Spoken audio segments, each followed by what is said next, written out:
Hey guys, in today's episode we have a clue at when Clash Royale's next major update will be. We go over 2 cards that may receive a rework soon in Clash Royale, and we have a new theory about the Firecracker Easter egg. All that and more in today's episode of Clash Worlds.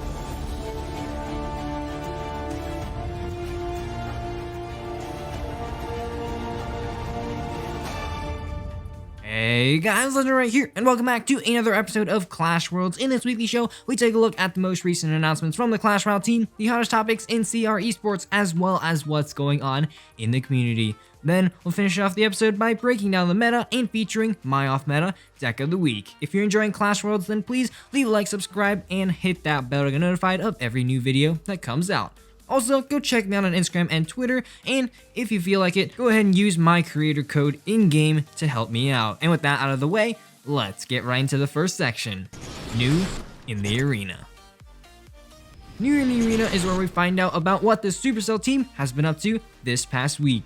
This week, as with the start of most seasons, the dev team has been rather quiet, working on the next big update. And while we don't know exactly what they have planned for this next update, I have a theory on when this next update will be dropping, and that is March. It makes sense, right? First, the last big update that Clash Royale released was really the whole seasons thing back in July, so I mean, clearly we're due for something, right?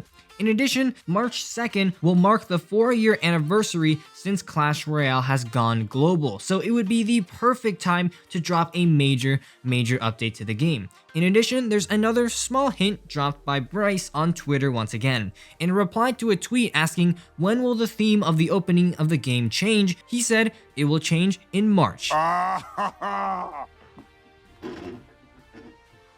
that's hot. That's hot.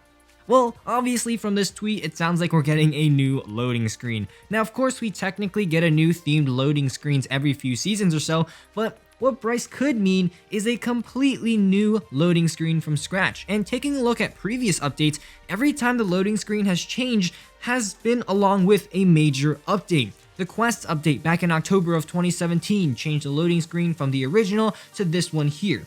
And the April update, which introduced the whole Trophy Road system, changed the loading screen from this one to the one we have currently. So, combining the fact that March will be Clash Royale's 4th anniversary, the fact that it's been ages since the last major update to the game, and the fact that we may be getting a brand new loading screen during March, I'm pretty sure the next major update to Clash Royale may just be dropping in March. Now, as for the content coming in this update, my gut is telling me Clan Wars.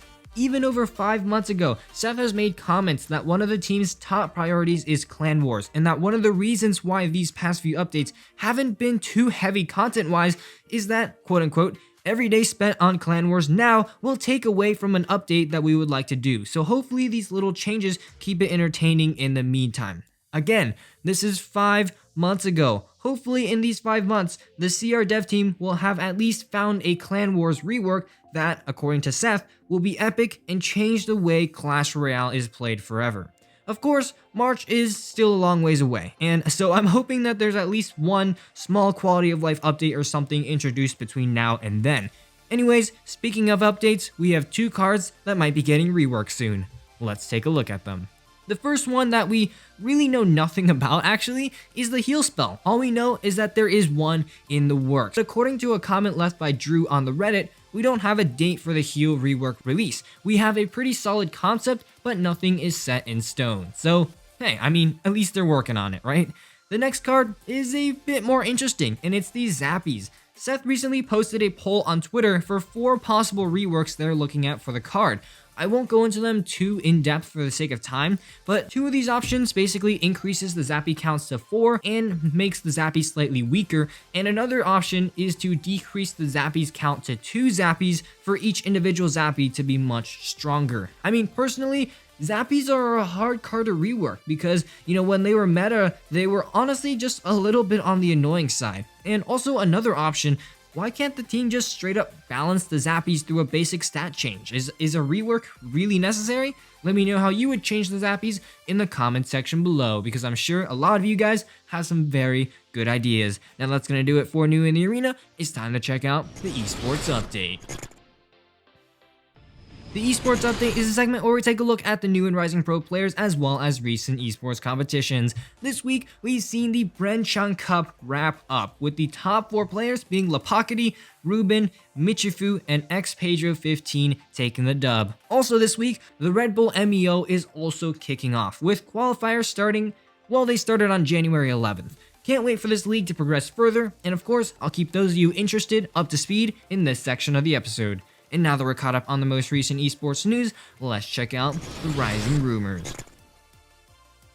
First things first, Redditor Fully Master has created a Clash Royale family tree covering all of the cards in the current version of Clash Royale. It's definitely super interesting, and I would recommend taking a closer look yourself, so I'll leave a link to it down below. And of course, we now have a new theory about a leak given by Clash Royale on their newest card release, the Firecracker. For those of you who don't know, there's actually an Easter egg hidden in the Firecracker's eye about Clash Royale's biggest character release of 2020. Now, huge credits to Pantera Rock Bob on Reddit for finding this. His theory is that the teased card will be the Death Knight. Of course, he's not the first one to guess that, but he's the first one I've seen that's actually proposed that this model of the Skeleton King from Clash of Clans was the one used, and it makes so much sense looking at it. You can see the slight kind of crown at the top, you can see a bit of a blurry mustache in that center, and you can also see a few black holes that are quite similar to those of the Skeleton King. And taking a look at the leaked Death Knight, it's now beginning to make a lot more sense. So what do you think? Do you think that this new card is going to be a Death Knight? Be sure to let me know down below. Now that we've covered the trending topics in the community, let's go ahead and break down the meta. So this month's meta I think is pretty alright. There's much more variety in this meta for sure, so let's go ahead and break it down. P.E.K.K.A. Control. P.E.K.K.A. Control is definitely one of the top archetypes this meta, with Lava Hound being a bit less popular this month and no nerf to any of the cards in P.E.K.K.A. Bridge Spam or P.E.K.K.A. Control. So we're beginning to see a few more variants of P.E.K.K.A. decks rise up in popularity once again. Firecracker. Firecracker is, of course, meta right now for sure, rocking very respectable win and use rates. However, I still believe that this may be due to the fact that she is a brand new card to the game, but either way, definitely going to be a top card throughout this month. One thing to note is that she fits mostly in decks where an activated King's Tower doesn't necessarily mean that the game is over. For example, one of the most popular decks currently running the Firecracker is this Mega Knight Miner deck. Now you might say that, King activations really affect the Miner, but that's why she's seen in more heavier decks. In this case, he's seen with the Mega Knight, because these heavier decks aren't as severely affected by a free King's Tower activation that the Firecracker offers. Speaking of which, Miner is also one of the top decks in this meta, with a ton of different variants in not just Siege and Control, but even a few beatdown decks here and there. So that's the meta for you guys. Now let's check out the off-meta deck of the week. That's right, in each Clash Royale episode, we're going to be featuring one off-meta deck that works in the current meta. This week's deck was submitted by Wow Isaiah, and it's a P.E.K.K.A. Double Prince deck. That's right, the good old P.E.K.K.A. Double Prince making another return into the arena. Now, this deck is packed with heavy defensive units, so you're going to be playing passive defense in those first 2 minutes. Of course, if you have the opportunity to counter push, then go ahead, but you can see there's no direct actual win condition, so you're going to have to make those positive trades and make that way to push through your opponent's defenses. Overall, just play passive, you get the deal. So without further ado, let's hop right into a match. Alrighty, so looks like this match here is going to be against Abood from the clan Arab Fighters. So good luck to this guy. And starting off here, again, I am going to wait for my opponent to make the first move. And here looks like it's going to be a Miner deck right there. And as you can see, E-Wiz down fast enough. You're actually able to play the E-Wiz reactively and stop the Miner from getting any hits on the tower. So anyways here, okay, looks like we're going to be against some sort of Miner control deck. Maybe Miner Wallbreaker. So if he has Magic Archer, I gotta be ready for him to try and use that geometry against me. But let's go and hover a zap real quick. There we go, zap onto those bats right there, nice and easily. And there we go. Let's see what he's got. Okay, he's forced to actually use an E-Wiz, which just gets completely obliterated. Prince even gets a hit on the tower. So let's go ahead and use my Dark Prince right there. Okay, here I'm actually going to go ahead and use a Baby Dragon right there. Should be able to pull that Fire Spirit and then go on to snipe that Furnace. Looks like he's going to get a some bats down in time, so well played on his part. And, okay, so, okay, let's go ahead and split Skarmy in the back. Maybe he's gonna miner. Okay, looks like that's not gonna happen, but the Skarmy will, or it should tank for all of that. And, oh, wow, he got me there. Okay, well played, well played. Yeah, let's see here. She's probably for sure gonna play like his win condition unless it's just miner here. But no, okay, looks like he's just gonna let that E-Wiz connect on the tower for us, which is definitely a few hits right there, taking it down to about 2,054. So here we're actually, no, let's just use the Dark Prince.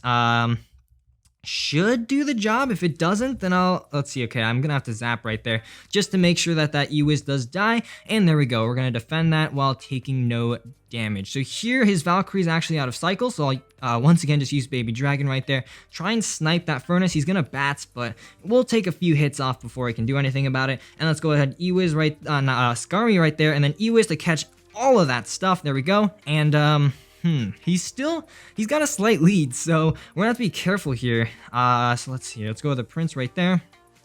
And I think it might be time to P.E.K.K.A in the back, because I don't think he actually has like a big win condition per se. So let's just go ahead and do that.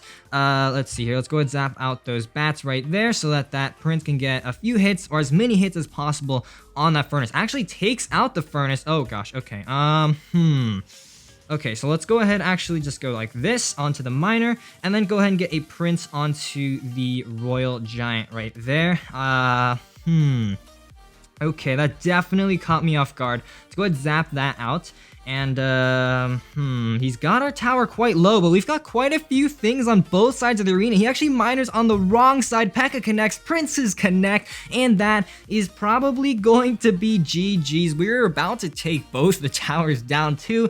So as you can see, we are mainly just playing defense, and when we saw that he was just being way too passive, we did kind of risk it with that big all-in push, but it ended up working out just fine. So there we go, guys. That was the off-minute deck of the week. It's a really fun deck to play. Just go ahead and give it a try. And if you want to submit your own deck to be featured, feel free to leave it in the comment section below. But unfortunately, guys, that's all I've got time for in today's episode. If you enjoyed, please leave a like down below, as well as a subscription to my channel. And as always, this is Legendaray, and I'm signing off. See you guys next time.